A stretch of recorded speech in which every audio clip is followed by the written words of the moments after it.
Olá a todos, certo? Dando continuidade ao nosso programa, tá? A gente vai ver hoje o arquiteto português Álvaro Siza, tá? Pode passar. O Álvaro Siza, tá?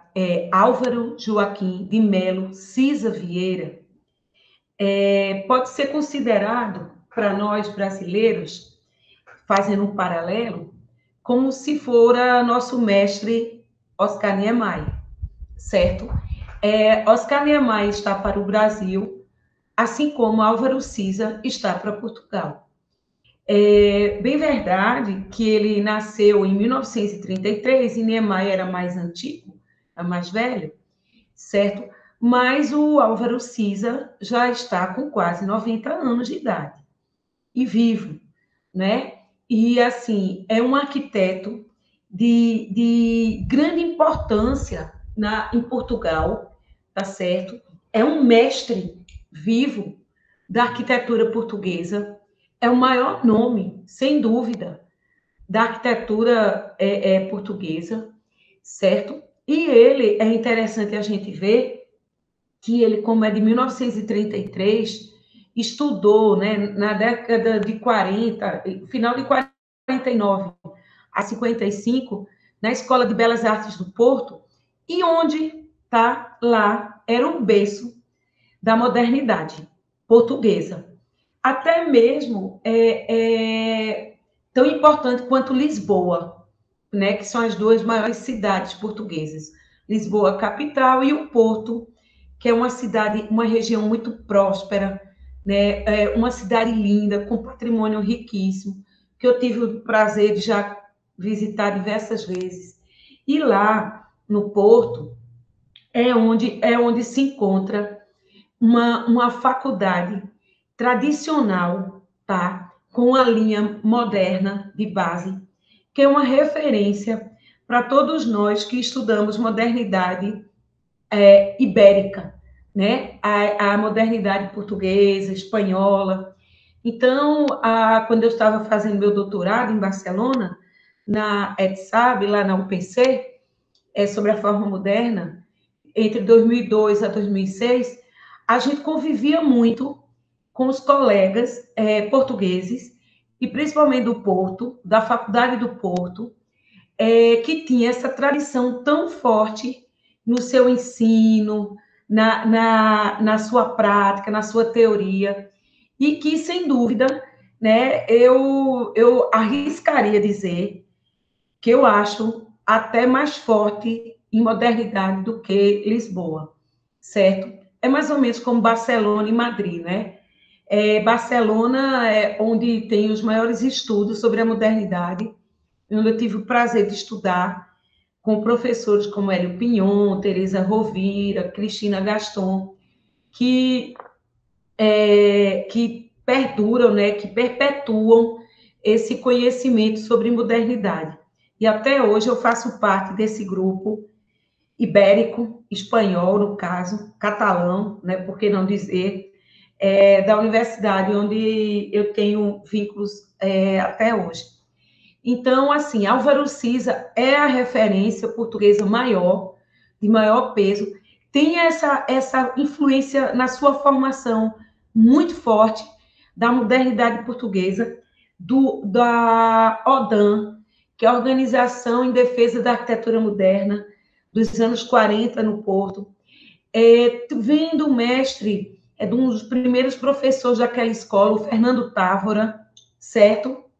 E ele, né, como professor, como arquiteto, atuando não só em Portugal, mas na Espanha, na Coreia do Sul, aqui no Brasil, certo? Ele é, né, essa figura tão simbólica para a arquitetura contemporânea portuguesa, tá? Apesar da sua idade, né, mas continua presente em discussões, em consultorias e tudo mais, certo? Aqui a gente vê que ele teve uma influência assumida, né, do Gaudí, Antônio Gaudí, arquiteto catalão, do Oscar Niemeyer, né, que ele era grande fã, certo? Do Frank Lloyd Wright, que a gente estudou na arquitetura organicista do século XX. Então, essas figuras, né, influenciaram muito a trajetória profissional de Álvaro Siza, que a gente vai ver aqui uma síntese, como eu digo, né? Nossas aulas, elas é impossível a gente abarcar, conseguir, né, tratar de toda a produção desses nomes que a gente está vendo aqui. Na verdade, isso é uma forma de vocês startarem o conhecimento e continuar aprofundando durante a carreira de vocês, nas leituras, nos estudos de casa e tudo mais. Como eu falei, ele foi colaborador no início da sua formação do arquiteto português Fernando Távora, que era assim um grande mentor, né, intelectual da arquitetura moderna portuguesa, tá? Ele só em 58 abre o seu próprio escritório e de lá para cá nunca parou, certo? E começa a dar aulas na Escola Superior de Belas Artes do Porto, de Arquitetura do Porto, né? A partir dos anos 60 até 2003, quando ele se aposenta como professor catedrático. Pode passar. Ele foi, né, altamente premiado, certo? Recebeu muitos prêmios, tanto na comunidade europeia, com a medalha, o prêmio Mies van der Rohe, que é dado pela Fundação Mies, que fica em Barcelona, né, pelo seu legado arquitetônico, como também a medalha de ouro da Fundação Álvaro Aalto, da Finlândia, certo? Do grande arquiteto finlandês, que também a gente teve a oportunidade de estudar, e recebeu em 92 o Pritzker de arquitetura, que, como eu sempre falo, é o Oscar da arquitetura mundial, certo? Pode passar. E é interessante a gente ter em mente que o Álvaro Siza, certo? Ele tem algumas características que eu vou aqui elencar e a gente vai ficar sempre tentando retomar essas características. A primeira dela é classificá-lo e classificar sua arquitetura como um regionalismo crítico, certo? Esse conceito de regionalismo crítico foi trabalhado pelo crítico e teórico Kent Frampton, que sempre a gente está fazendo referência aqui nas nossas aulas, e o Frampton classifica, enquadra, digamos assim, dentro das tendências da contemporaneidade, Álvaro Siza como um regionalista crítico.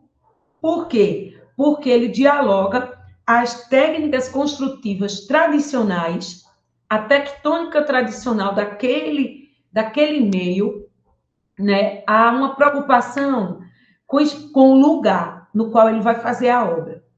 Então, ele é muito preocupado, né, com a questão geográfica, com a percepção desse lugar, com a topografia, com a paisagem.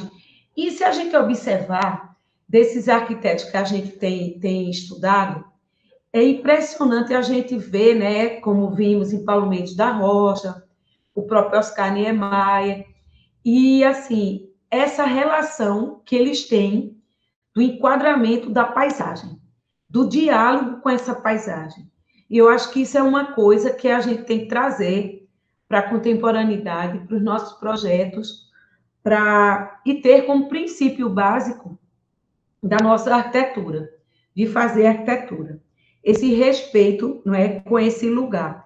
E esse respeito com esse lugar, ele também está muito relacionado ao conceito de tectônica, que Frampton também trabalha muito bem, né? Inclusive no seu livro Estudos da Cultura Tectônica, publicado originalmente em inglês em 95, em 99 em espanhol, e que está sendo traduzido para o português, certo? Frampton, entre os conceitos de tectônica, ele diz, né, sobre a importância desse lugar, da paisagem, dos materiais, do saber fazer.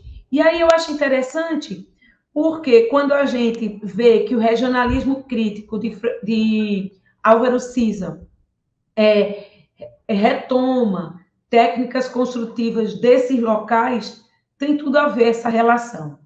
Então, na verdade, é um arquiteto contemporâneo que dialoga o moderno com o tradicional, o contemporâneo com o tradicional, certo?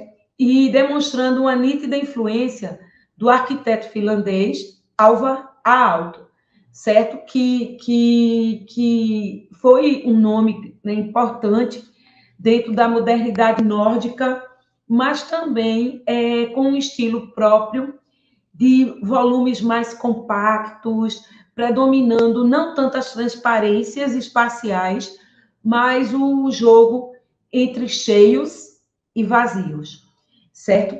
E aí, esse jogo entre cheios e vazios, é legal a gente ver que Cisa, ele tem um lado artístico muito presente, muito potente no seu discurso e na sua existência. Ele gosta de desenhar e adora escultura, certo? O hobby dele é a escultura. E ele projeta arquitetura com funcionalidade, mas com muito apuro plástico, volumétrico. Por quê? Por conta dessa relação que ele tem com a escultura, com essa arte plástica, que é a escultura. Então, vocês vão ver que os volumes de Cisa, eles são muito esculturais, certo? E são muito maciços. É como se fosse uma pedra bruta que ele saísse recortando, lapidando. Vocês vão ver, certo? Pode passar. E aí, eu vou mostrar para vocês, numa sequência cronológica, tá? A gente vai ver das obras mais antigas até chegar às últimas, tá certo? Eu vou começar com um projeto que ele fez da Casa de Chá, um espaço, né, de lazer e ócio, como se diz lá na região, em Lessa da Palmeira, tá certo? No Porto, e no final dos anos 50. Vejam que fica muito próximo ao mar, e o Álvaro Siza nasceu em Matosinhos, que é uma região, né, perto do Porto, litorânea. Então, essa ligação de Siza com o mar, ele, no início da sua carreira, ele vai desenvolver uma série de projetos, né, na encosta dessas praias. Então, e nessa fase inicial, a gente vê nitidamente a influência direta do Frank Lloyd Wright, de acordo com o que a gente viu no início aqui. Os telhados cerâmicos, né, a inserção no lugar, pode passar. Esse diálogo com a paisagem, a implantação do objeto arquitetônico, né, entre as rochas, né, nessa paisagem rupestre, que vai influenciar a tantos outros profissionais. Pode passar. E aí a gente vê os perfis da topografia, dessa topografia acidentada, e se reporta, né, ao como classificou Frampton, ao dizer que ele era um regionalista crítico, né, por essa questão de respeitar o lugar e de dialogar com essa paisagem. E, claro, a gente não pode esquecer de uma obra clássica, que influenciou muito ele, A Casa das Cascatas, de Frank Lloyd Wright, que foi feita, né, entre as pedras ou em rochedos. Então, ele faz isso só que no mar, né, na costa litorânea, tirando partido dessa paisagem. O interior é bastante simples, bastante sóbrio, com aberturas muito pontuais, e a gente pode perceber que de fato, ele não é um arquiteto das permeabilidades visuais, das transparências, como é o Mies, por exemplo. Ele não é, certo? Ele é muito mais introspectivo, de trabalhar a luz dentro do ambiente de uma forma mais dosada do que os grandes panos de vidro que os modernos usaram anteriormente e que os contemporâneos, alguns seguem e outros não. Pode passar. E aí a gente vê um corte, né, da casa de chá, tá certo? Na rocha, tirando partido dessa topografia e esse jogo de telhados, né, também procurando não se destacar muito na paisagem e se inserir de uma maneira mais silenciosa nesse lugar. Pode passar. E aí, dando continuidade às suas intervenções na costa, né, do Porto, tá certo? Na sua região, tá? Ele projeta uma piscina, né, no início da década de 60. Não era só uma piscina, era tipo um clube, uma área de convivência, tá certo? Na orla, tá? Para ser usada pela comunidade local. Essa piscina, ela também ela é feita, né, como uma maneira das pessoas usarem o ponto mais alto do morro, esse lugar, e tem toda uma infraestrutura que a gente já vai notar nele, um certo brutalismo com concreto armado nos equipamentos de apoio a essa piscina. Então, a piscina em si, Bruna, se puder mostrar com o mouse, certo? Tem uma forma trapezoidal, certo?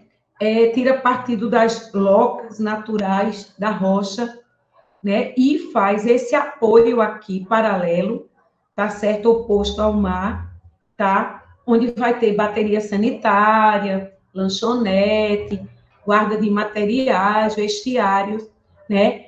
Para dar um apoio ao uso social e de recreação desse espaço. Eu só fico pensando, sabe, se esse projeto fosse hoje em dia, se o meio ambiente iria permitir. Certamente que não.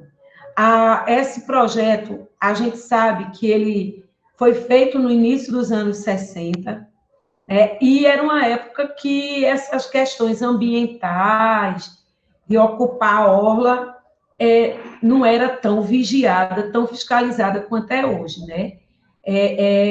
Quase 60 anos depois. Então, a gente tem que contextualizar esses projetos e fazer uma crítica no sentido de trazer a discussão para a contemporaneidade, tem consciência que determinadas coisas não poderiam ser mais feitas, porque hoje em dia já não se permite construções, é muito difícil, né, na franja, como a gente chama, marítima. Hoje se tem que seguir uma normativa de recuos, né, que o meio ambiente, com razão, exige, para evitar depredação, e muitas vezes as pessoas dizem assim, nossa, o mar invadiu o hotel, o mar invadiu o clube. Não, nós que construímos errado, né? E nesse projeto, a crítica que eu faço, a reflexão, é vocês perceberem com esse olhar, tá certo? Pode passar. E a gente vai ver algumas imagens do projeto, e vejam, gente, que projeto vanguardista, né? Mesmo sendo naqueles anos, como ele usa o concreto incrustado na rocha, e colocando, de certa forma, no subsolo, né? Para não brigar com a paisagem, não agredir. E quando ele faz essas intervenções, tipo essa que vocês estão vendo embaixo, né, esse muro de arrimo, e quando constrói a caixa lá, é tudo em concreto aparente. Porque o concreto é uma pedra. O concreto é uma pedra produzida de cimento com areia. E quando eu boto o ferro, fica concreto armado. Mas o concreto é uma pedra, né, produzida, não é uma pedra natural. Então, ele dialoga essas materialidades, a rocha com o concreto. Isso é uma tendência muito de intervenção no patrimônio, que Álvaro Siza também vai fazer muitos projetos nessa área. E, inclusive, com um pupilo seu, que também a gente vai estudar, o arquiteto português Eduardo Souto de Moura. Pode passar. E aí a gente vê essa materialidade que lembra, né, um pouco o que a gente viu em Paulo Mendes da Rocha, aqui no Brasil, em obras no exterior, e essa materialidade, essa rusticidade do concreto, que a gente classifica também como um brutalismo contemporâneo, porque o brutalismo surgiu na modernidade, mas perdura até hoje, não é? Então, esse brutalismo do Siza é bastante forte em sua obra, principalmente em Portugal. Pode passar. E nesse projeto a gente vê muito isso. Em seguida, ele projeta bairros, né? E Portugal, né? É um país europeu que fica na ponta, né? E é banhado pelo Oceano Atlântico, certo? É um país pequeno, mais ou menos do tamanho, para a gente ter uma noção aqui no Brasil, de escala, ele deve ser mais ou menos do tamanho do Paraná, certo? No máximo de São Paulo. É um país pequeno, mas é um país rico, com uma história forte, com grandes tradições, e nós brasileiros, né, temos fortes raízes portuguesas. Nossa colonização ocidental, depois da invasão portuguesa, foi com eles, né? Então, só que eu noto também em Portugal a Península Ibérica. O que é a Península Ibérica? Portugal e Espanha. Eles foram invadidos pelos turcos, né? Otomanos, vocês lembram disso na história? E os turcos, eles deixaram durante séculos a marca deles na Península Ibérica. Então, a gente tem muita influência árabe lá em Portugal e na Espanha. E esse bairro que vocês vão ver, Quinta da Malagueira, pois, de Joaquim e Manuel, pode passar, é muito mediterrâneo, eu acho. Eu acho até, eu não acho tão ligado à arquitetura do Oceano Atlântico, que é o que banha Portugal. Mas eu vejo aí uma forte influência da arquitetura mediterrânea do lado oposto, que inclusive Portugal nem é banhado pelo mar Mediterrâneo. Quem é banhado pelo Mediterrâneo é a Espanha, a França, a Itália, né? Os países do norte da África, Tunísia, ali pega aquela parte. Mas eu vejo essa arquitetura branca que a gente viu tão presente, eu quero que vocês relembrem disso, em quem? Em Le Corbusier. Quando Le Corbusier visitou, né, nas suas viagens, alguns países mediterrâneos e traz aquela influência mediterrânea do teto-jardim, das lajes planas, das arquiteturas brancas, tanto que Le Corbusier teve a fase branca, se vocês não se esqueceram disso. Então, quando eu vejo essa urbanização, esse bairro residencial, né, esse que a gente chama lá também urbanização, tá? A gente lembra muito essa influência mediterrânea do oposto do Atlântico. E vejam, eu com minha ligação espanhola de tanto tempo lá, eu via muito isso na região da Andaluzia, na região de Cádiz, Málaga, Sevilha, né, Algeciras, aquela influência realmente árabe na arquitetura ibérica. E o Álvaro Siza traz isso. Observem que a arquitetura dele é cúbica, são cubos, né? E é purista, né? E é muito mais hermética. Há um predomínio de cheios sobre vazios. Vocês veem aí poucas portas, poucas janelas, poucas abertas. Ele não abre aleatoriamente. Eu também arriscaria dizer, né, que é uma arquitetura de cunho introspectivo, mais voltado, né, para os seus interiores, pode passar, do que para o exterior.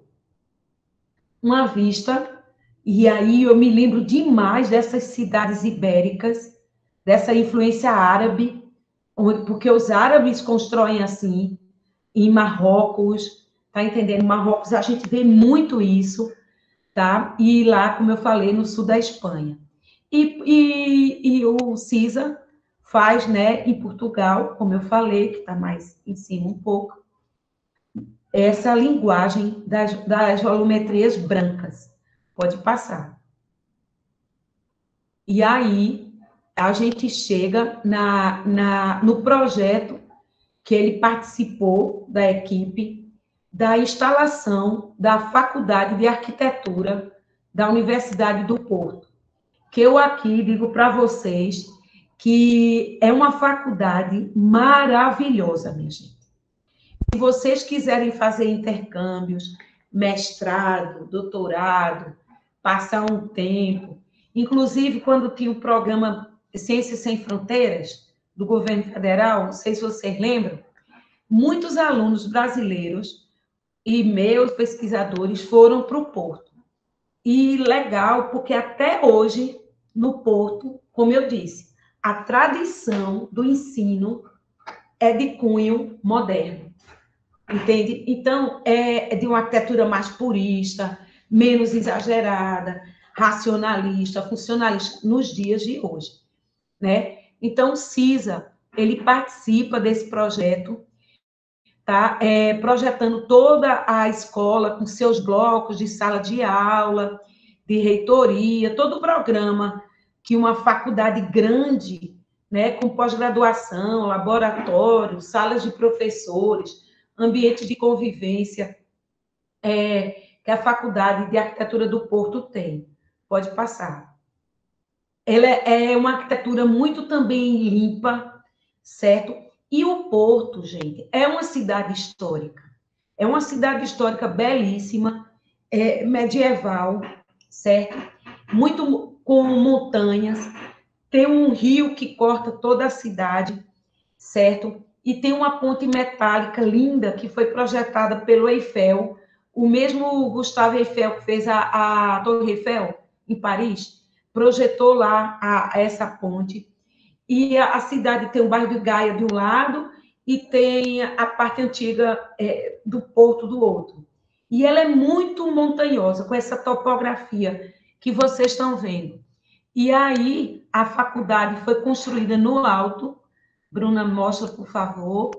Aí no alto, né? E dialoga com seu entorno. Então, tinha que ser um volume discreto que não agredisse o patrimônio histórico da cidade. Então, é muito interessante quando a gente está vendo uma obra, contextualizá-la, né?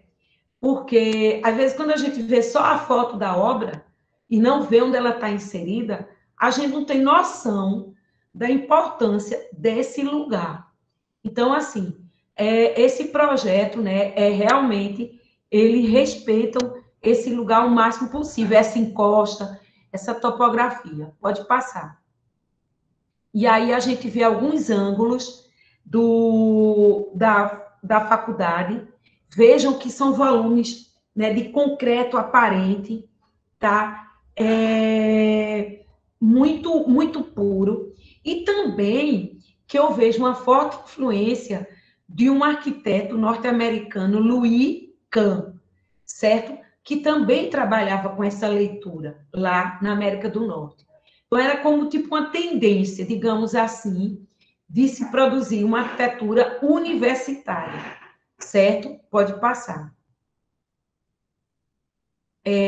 Aí são detalhes, vejam, né, que o volume muito, muito bruto, bruto no sentido de concretude, de fechar, de ser hermético, e Álvaro Siza, ele não desperdiça as aberturas. As aberturas, os rasgos, entram na medida certa, como se fosse uma luminária para o espaço interno. Ele não vai abrir aleatório para sabe? Ele cria iluminações zenitais, como essa que está sendo mostrada nessa imagem. E os interiores de Cisa, eles são muito clássicos. Geralmente, ele adota a cor branca, certo? O bege e o piso de madeira. Eu vi várias obras dele lá no Porto e dessa forma. Inclusive o museu que eu vou mostrar já já. Pode passar. Então, vejam como ele trabalha a questão da luz. Esse projeto, gente, é lindo. É o Pavilhão de Portugal, que foi projetado para a exposição de 1998, lá no bairro de Vasco da Gama, em Lisboa. Quando você chega em Lisboa, tá? No final dos anos 90, Lisboa foi a capital europeia da cultura. E se injetou muito dinheiro para se construir pavilhões, requalificar áreas. Essa era uma área abandonada da cidade, que se projetou esse grande evento lá, e foi injetado bilhões de euros, certo? E se construiu ali um conjunto arquitetônico que hoje é um ponto, né, turístico, social da cidade.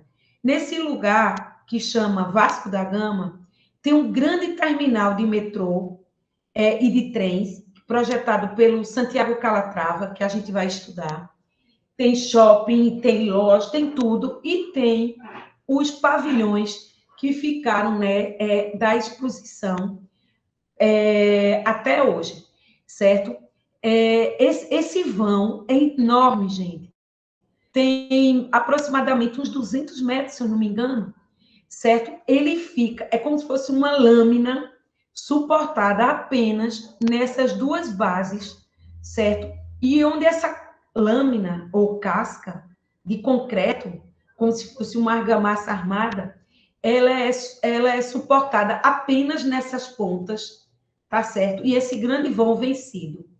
É um dos projetos, né, simbólicos da obra de Cisa, que fica no bairro do Vasco da Gama, lá em Lisboa. Pode passar. E nesse projeto, ele só soltou essa lâmina e ficou como se fosse uma grande praça coberta e com aqueles braços laterais que guardam, né, os ambientes, os espaços de apoio ao pavilhão de Portugal naquele evento cultural que durou quase que um ano todo, com programações e tudo mais. Nos anos 90, certo? E esses projetos, vocês vejam que são projetos que têm período de projeto e execução longos, porque são projetos bem feitos, bem detalhados, não são projetos comerciais, são projetos, né, com assinatura e preocupação. O Museu de Serralves é outro ponto turístico importante do Porto, certo? Que fica numa região bastante tranquila da cidade, uma região onde tem um predomínio de residências, mas tem também praças, parques, o museu está inserido nesse parque, certo? Em Serralves. Pode passar. Esse museu eu visitei, e é legal quando assim a gente visita uma obra, né? Porque aí eu posso falar melhor dela para vocês. Esse museu assim, ele foi de uma importância na arquitetura internacional, né? E de influenciar e de criar-se uma linha que vocês não têm noção. Eu que sou uma arquiteta que me formei em 84, que acompanho toda essa trajetória, quando esse projeto foi feito nos anos 90, a gente estava vivenciando também a pós-modernidade, que a gente vai estudar. Então, era um contraste entre a pós-modernidade historicista, que Bruna lembra, né, dos pós-modernos, Bruna, e a gente vê a sobriedade, a limpeza de Álvaro Siza, que se contrapõe, né, teve coragem de se contrapor a um movimento tão forte que estava tendo nos Estados Unidos e que tomou conta do mundo, que foi a pós-modernidade, certo? Nessa obra, ele continua adotando seus critérios, falados até então, pode passar, com uma limpeza, né? É uma arquitetura minimalista, altamente silenciosa, sem ornamentos, de uma sobriedade incrível, certo? É assim, você, quando entra no espaço do museu, o volume externamente não tem nada demais. É um grande cubo articulado, com algumas reentrâncias, pouquíssimas aberturas, porque museu não pode ter iluminação natural, só quando é passagem, né, áreas assim, mas as áreas de exposição não pode, porque a luz natural, o sol queima, prejudica a patologia das peças. Então, agora, é um museu que quando você sai de uma sala expositiva, de exposição, e vai para outra, você passa por halls que tem recortes, aberturas que molduram o lugar. Então é muito mágico, sabe? Isso é muito bonito. É como se a gente, olha só, é como se a gente estivesse fotografando, sabe, o lugar. Aí ele faz aquelas tomadas de paisagem e abre exatamente onde ele quer que a gente veja o lugar. Por isso que quando o Frampton colocou sobre isso, olha o interior como é sóbrio, limpo, pode passar. Não tem nada de detalhamento de parede, nada disso. Ainda em Portugal, ele, seguindo, né, sua linha projetual, no ano 2000, na região também próxima ao Porto, em Viana do Castelo, ele projeta várias bibliotecas, e entre elas essa de Viana do Castelo, que vocês vejam a pureza volumétrica. Isso, minha gente, é o ano de 2008. Quando eu vejo esse volume, não tem como não me lembrar de quê? Da Vila Savoy, de Le Corbusier, né? Essas janelas horizontais, esse volume puro. E aí a gente vê uma presença ainda de uma modernidade na obra de Cisa, certo? Mas vejam que o volume, ele é pesado em sua materialidade, mas no resultado final, com os arremates que ele dá, de um pilotis, de um saque, dos recortes, ele fica leve. Eu disse que ele gostava de escultura, vocês lembram disso, né? É como se ele pegasse um cubo, né, e recortasse exatamente onde ele quer que a luz entre. Então, ele usa desse princípio para fazer sua arquitetura. Pode passar. E aí, alguns ângulos, veja que bonito onde ela está inserida, o lugar dessa biblioteca.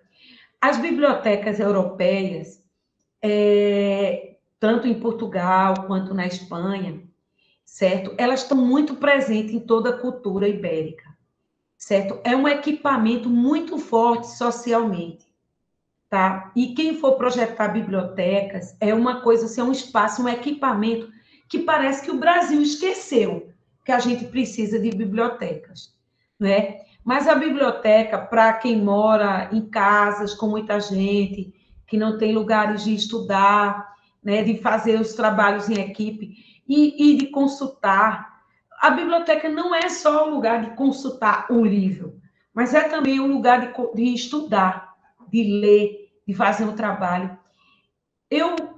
Quando morei lá em Barcelona, eu usava direto a biblioteca do meu bairro, em Esplugas. Eu compartilhava um piso, então a gente ia estudar na biblioteca, ou do bairro, que era lindo, tipo um prédio assim, todo contemporâneo, limpo, bem projetado, com a parte de livros, áudios, vídeos, tudo que vocês imaginarem, certo? Bem como na biblioteca da minha universidade, que era fantástica, a biblioteca da ETSAB, que eu tenho muito orgulho de ter estudado lá, de ter frequentado, e até hoje eu sigo, né, no Instagram a ETSAB, porque é um exemplo de biblioteca. E essas bibliotecas projetadas em Portugal, Espanha, como essa de Viana do Castelo, são espaços não apenas, né, de ser a biblioteca, mas são espaços de convivência, são espaços cívicos dentro daquelas comunidades, dentro dos moradores, dos cidadãos. E eu acho assim que é uma coisa que a gente tem que voltar a trazer isso para o Brasil. O Brasil é muito atrasado em termos de boas bibliotecas, a gente quase não tem. Eu me lembro o caso de Medellín, né, na Colômbia, que as favelas foram socializadas através de projetos de bibliotecas maravilhosos na arquitetura contemporânea, tá certo? Pode passar. Então, essas bibliotecas, olha só, olha que biblioteca, olha o espaço dessa biblioteca, né? A inserção dela na paisagem. E aí, eu vejo uma relação grande dessa obra com a produção de Paulo Mendes da Rocha. Quando eu vejo o projeto que a gente viu há pouco tempo, do projeto que Paulo Mendes fez para a Bahia de Vitória, quando fez para o Museu do Coche, em Lisboa, quando fez para o MUB, o Museu das Esculturas, em São Paulo, eu vejo muita relação de projeto e de materialidade, o uso de paralelepípedos no calçamento. Bruna, mostra aí, por favor. O uso do concreto aparente, esses rasgos dos pilotis enquadrando a paisagem. Eu digo sinceramente para vocês que se eu visse esse projeto e não soubesse que era do Álvaro Siza, eu ficaria na dúvida se não seria do Paulo Mendes da Rocha. Entende? Aqui eu não sei quem bebeu em quem. A gente, né? Mas eu vejo muita relação das características projetuais. Pode passar. Detalhes, olha a qualidade. Olha a qualidade desse concreto, do caixilho, que eu acho fantástico. Esse arremate do caixilho em concreto, né? É uma arquitetura brutalista, clássica, altamente bem construída, bem projetada, de um mestre, né? Porque Álvaro Siza é um mestre. Pode passar. E aí ele começa também a fazer projetos para o mundo todo, certo? Ele tem obras na Coreia do Sul, como essa de 2011, um campus universitário lá, né? Onde ele já trabalha a ardósia da região, mas trazendo a linha dele, né, portuguesa, para a Coreia. Pode passar. Detalhes, onde tem que vazar, veja que ele não rasga a cortina de vidro aleatoriamente. Ele rasga na medida, né? E o tratamento paisagístico alinhado, modulado, é muito clássico, né? É muito harmonioso, muito equilibrado. Pode passar. É um arquiteto onde vocês estão vendo os blocos do campus, né? Ele adota o pilotis porque ele quer criar essa praça de convivência entre esses blocos, para que as pessoas possam dialogar, se encontrar. O pilotis tem essa função também, além de liberar o térreo e melhorar a ventilação, eles têm essa função de socialização dos usuários daqueles espaços.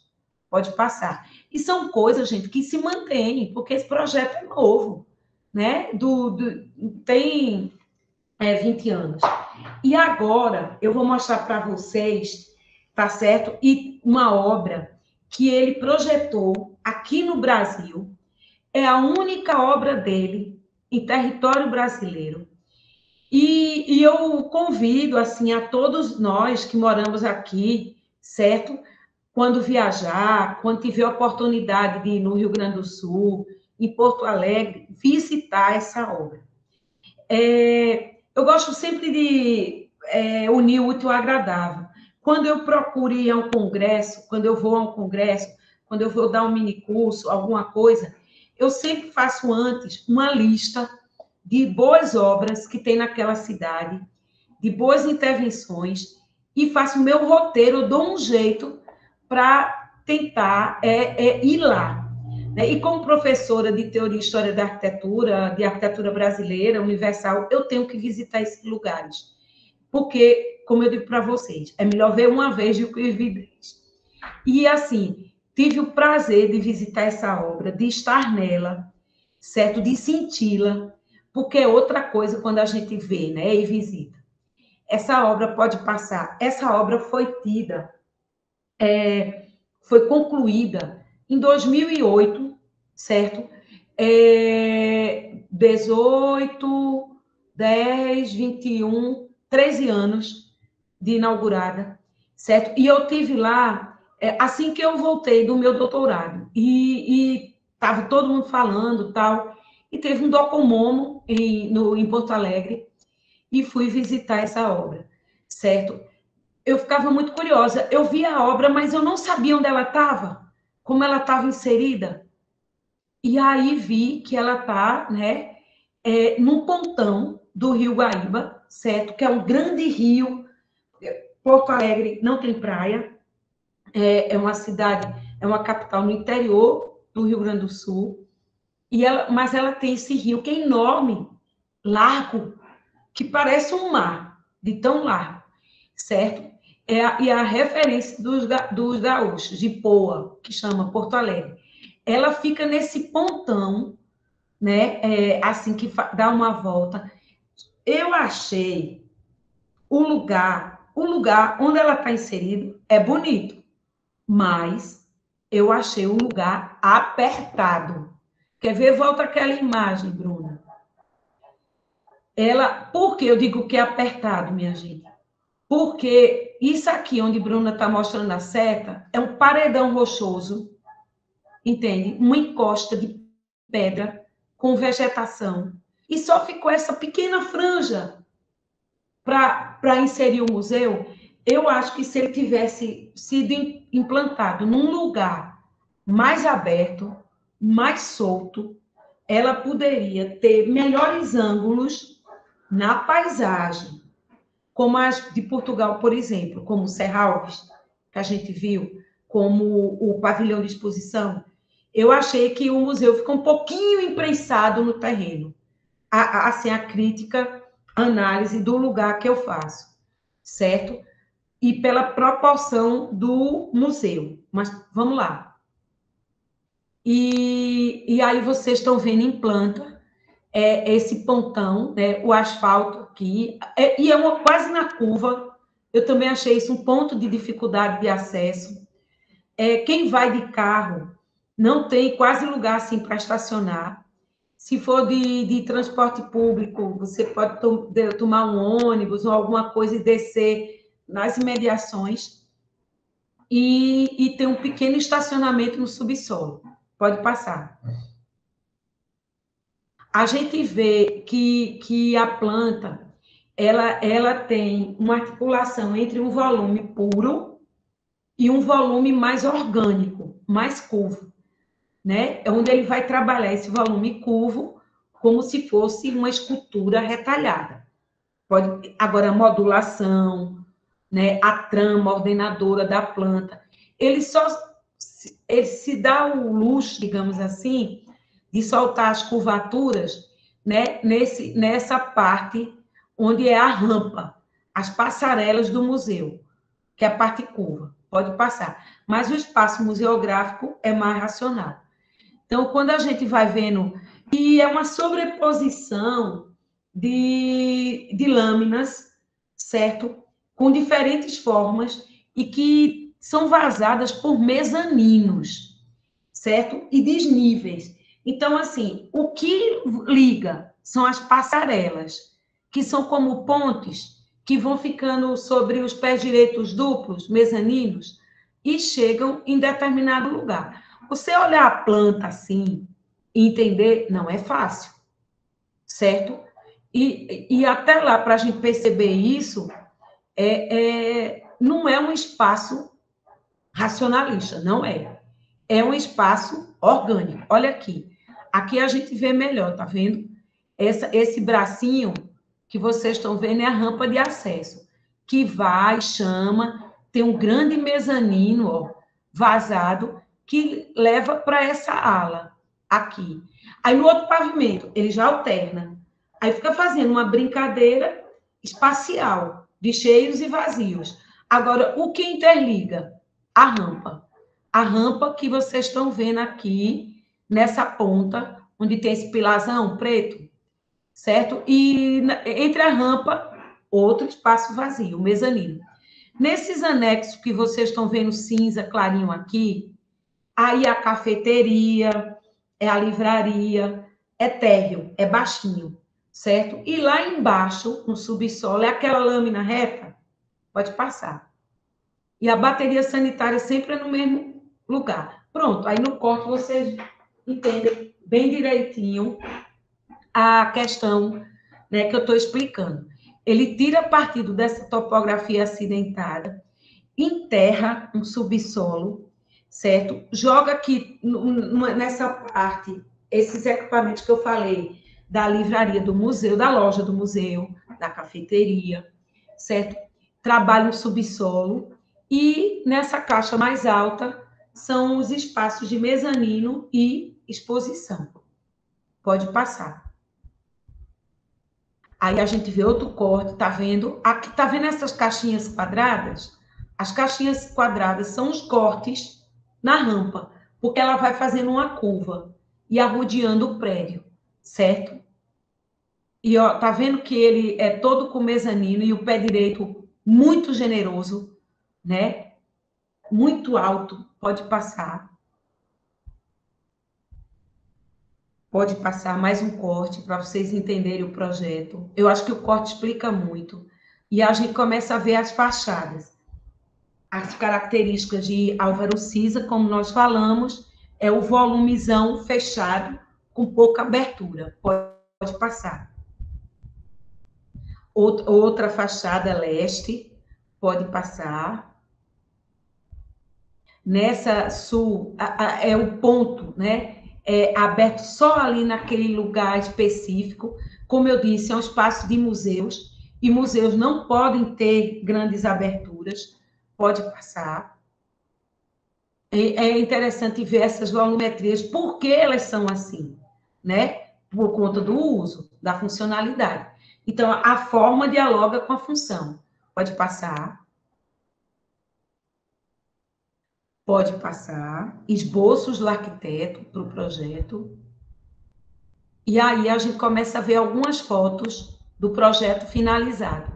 O volume baixo, tá certo? E é como se fosse uma grande escultura, não é? Com essas rampas, tá? Que interligam aquele volume posterior, onde está o espaço expositivo. A materialidade é o concreto, como ele trabalha em grande parte de seus projetos, pode passar. Detalhes, vejam essas janelas, escotilhas, que ele abre pontualmente, e dali, minha gente, quando você está lá dentro, você vê o cenário lindo do Rio Guaíba, pode passar. Ele sabe onde abrir a janela. Ele, olha só que linda essa foto, né? A escala, a arquitetura com uma escultura, né? Ele é muito formalista. Pode passar. E assim, fotografar a obra de Siza é prazeroso, sabe, minha gente? Porque os enquadramentos, as surpresas visuais, as sensações de visitar essas obras é incrível. Você passa o dia todinho ali e você, vou fotografar isso, vou pegar esse ângulo. Nós, arquitetos, que temos esse olhar, né, de ver o detalhe, de ver o espaço, isso é impressionante, entende? É apaixonante. Olha isso. É, assim, um projeto de uma qualidade, né? E quando ele foi inaugurado, ele ficou elencado como as 10 obras-primas da arquitetura contemporânea brasileira, junto com o Hospital da Rede Sara, de Lelé, que a gente viu. Olha só, e os enquadramentos, né, dessas aberturas, pode passar. E eu gosto muito como ele tratou o espaço de apoio, né? Esse volumezinho puro, baixinho, tá? Onde você, antes de entrar no museu, você toma um café, entra na internet, você posta o que você viu, um lugar de convivência dentro do museu. Pode passar. A cafeteria, né? E olha só, aqueles 3 volumes baixinhos, né? E como isso influenciou a gente, minha gente? Como influenciou a Escola Paulista hoje, da arquitetura contemporânea? Como influencia nossos alunos de projeto? Que projetam assim, às vezes não sabe por quê, mas porque vai passando o aprendizado e o mestre Álvaro Siza. Pode passar. E que bom que ele deixou, né, esse legado para a gente aqui no Brasil. Aquela fachada que eu mostrei há pouco, que só tinha uma abertura bem pontual aqui. E olha como ele faz o detalhe. Ele faz um encaixe, sabe, do volume, que é incrível. É muito escultórico, porque ele não deixa chapado. Ele saca mais a estrutura, encaixa. É uma arquitetura do encaixe. Pode passar. Olha que lindo. Os ângulos desse projeto são belíssimos, né? As transparências. Olha a simplicidade, o silêncio dessa escada. Pode passar. O jogo de rampas no interior. E eu vi uma certa influência aí de Oscar Niemeyer no Ibirapuera, no prédio da Bienal de Niemeyer dos anos 50. Porque Niemeyer trabalhou nos projetos dele dos anos 50, lá em São Paulo, com essas rampas articuladas. E até hoje, né, a gente pode visitar no Parque do Ibirapuera o prédio da Bienal que está lá e adota esses critérios. E as janelas escotilhas é onde ele vê, o usuário vê a paisagem do Rio Guaíba. Pode passar. Olha o jogo de planos do interior, das salas de exposição, tudo branco, a iluminação indireta, né? Para o quê? Para a obra de arte ser preservada. Pode passar. Olha só que limpeza visual, pode passar. Olha que lindo o detalhe dessa janela, de perto. Aquela que a gente estava vendo, não é? De longe. Olha o cuidado do detalhamento da janela. Ela, no espaço interno, entra como aquele rasgo meio ameboide, e quando você olha para ela lá fora, tá o horizonte do rio com a paisagem de Porto Alegre. É realmente o enquadramento da paisagem, o diálogo com esse lugar. Pode passar. A iluminação indireta dos ambientes, pode passar. Né? Ou isso é a garagem. O subsolo, olha só como é limpa, clean. Pode passar. Uma obra muito equilibrada, clássica, harmoniosa, pode passar. Poucos materiais. E a parte visual, de sinalização. Uma aula de linguagem visual. Como ele escreve os nomes dos ambientes, bem sutil. Como ele faz o símbolo dos banheiros. O detalhamento da pia. Você visitar um banheiro do projeto de Cisa é uma aula de arquitetura, sabe? Você passa aí o dia todo, né? Olhando. E o detalhe do corrimão. Olha esse corrimão.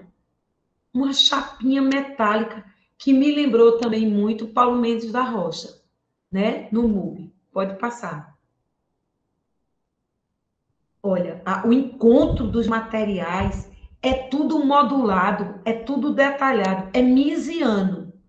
Sabe Mies, na Casa Faz Novo? É Álvaro Siza com detalhe.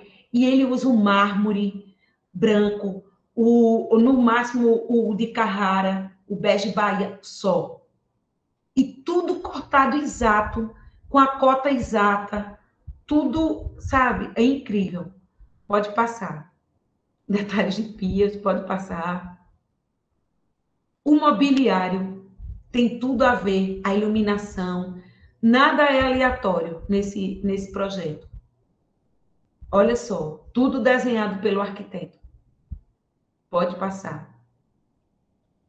Pode passar. Pode passar. Olha os ângulos que gera o projeto, né? Algumas fotos de ângulos, pode passar.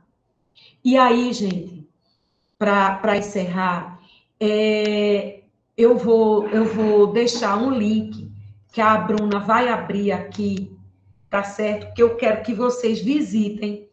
Bruna, tu pode encerrar e abrir o link e a gente compartilhar aqui a tela, que eu quero que os alunos, tá certo? Entrem nesse link do ArcDaily, que a Bruna vai mandar pelo WhatsApp para vocês, tá? Eu estava dando uma atualizada para ver o que ele tinha feito ultimamente, desde que eu preparei essa aula, certo? E aí, realmente, fiquei assim, gostei muito do que foi ver no ArcDaily a produção com algumas obras dele em Lérida, na Espanha, outras na China, outras na Coreia do Sul. Eu peço que vocês entrem nesse link do ArcDaily e visitem a página para complementar a nossa aula de hoje, tá joia? Para a gente não ficar restrito a apenas esses exemplos que eu mostrei durante essa hora aqui da minha fala, tá joia? Eu vou encerrar agora e a gente fica no interno.